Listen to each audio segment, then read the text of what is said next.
After years of widespread calls to defund the police, the ABC 7 News I-team is digging into the data to expose the reality of the situation. You might be surprised to learn police funding has actually increased in the majority of cities across the country, and that includes San Jose. But as I-team reporter Stephanie Sierra found out, questions are being raised about how those funds are being spent. And she's here now with the investigation you'll see only on 7. Yes, Kristen and Larry, the San Jose Police Department saw one of the largest increases in funding across the Bay Area. But what exactly has changed? Well, tonight we're following the money and the fallout from the defund movement. From rubber bullets to tear gas. The murder of George Floyd brought more than just outrage to the streets of San Jose, but specific calls for change. But the reality is that never happened. Data analyzed by the ABC 7 News I-team found funding for the San Jose Police Department increased 17.6% from pre-pandemic to 2022. This is slightly below the increase seen in Oakland, where police funding rose 17.9%, and higher than San Francisco, where police funding jumped 4.4%. It doesn't surprise me that the police budget has increased.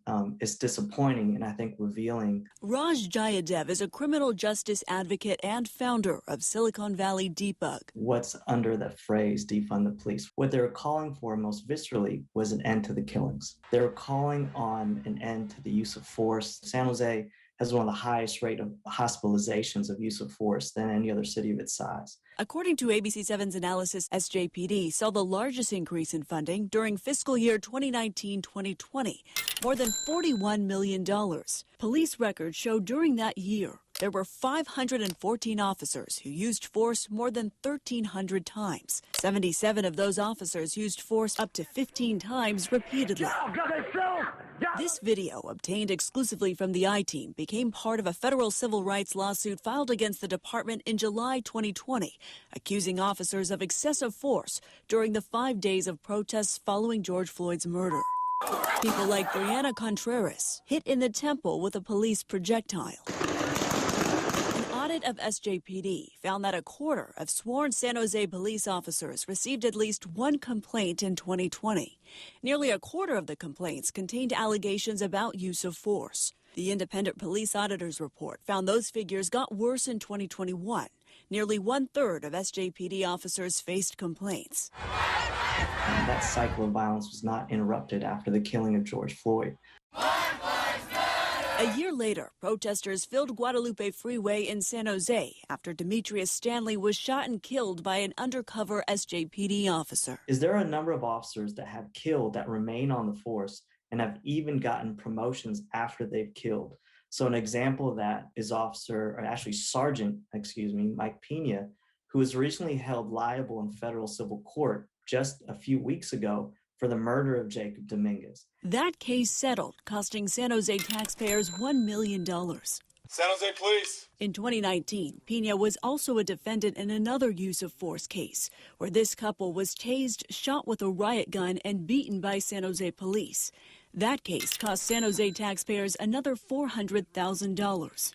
The ABC 7 News I-team tried to speak directly with San Jose Police Chief Anthony Mata, but we were told he was unavailable. And last, thank you, colleagues. Santa Clara County Supervisor Cindy Chavez says more needs to be done to ensure the right people are responding to calls for service. And we are doing that. We're limiting the number of conflicts that officers have with people who are mentally ill. Since widespread protests to defund the police, the county has funded programs like the PERT team, the MCAT team, and the TRUST team, offering resources for people who need mental health services. But Chavez says those programs are understaffed, just like the police department.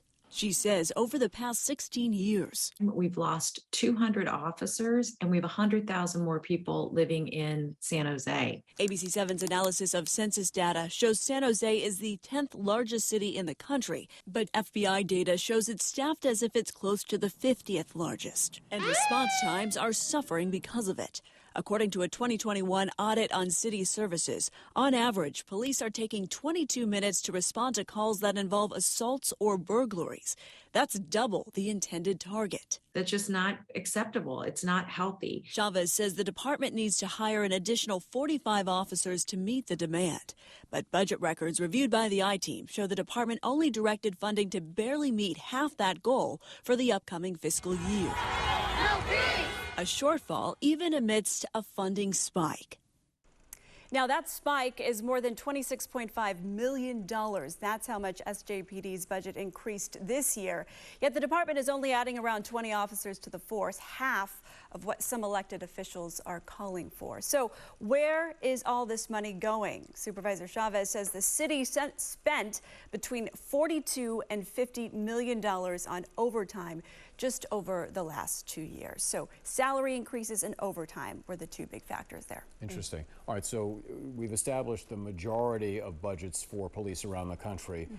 They're going up. Yeah. But who's going down? Like, how many cities actually had a decrease? It's interesting, very small percentage. We actually looked at more than 100 departments as a sample size across the country and found only 8 police departments had a budget that fell by more than 2%. So that really puts it in perspective when you think about 90% saw increases in cities and counties across the country, but only 8, less than 2%. That's eye-opening. Steph, thank you so much. Absolutely. All right.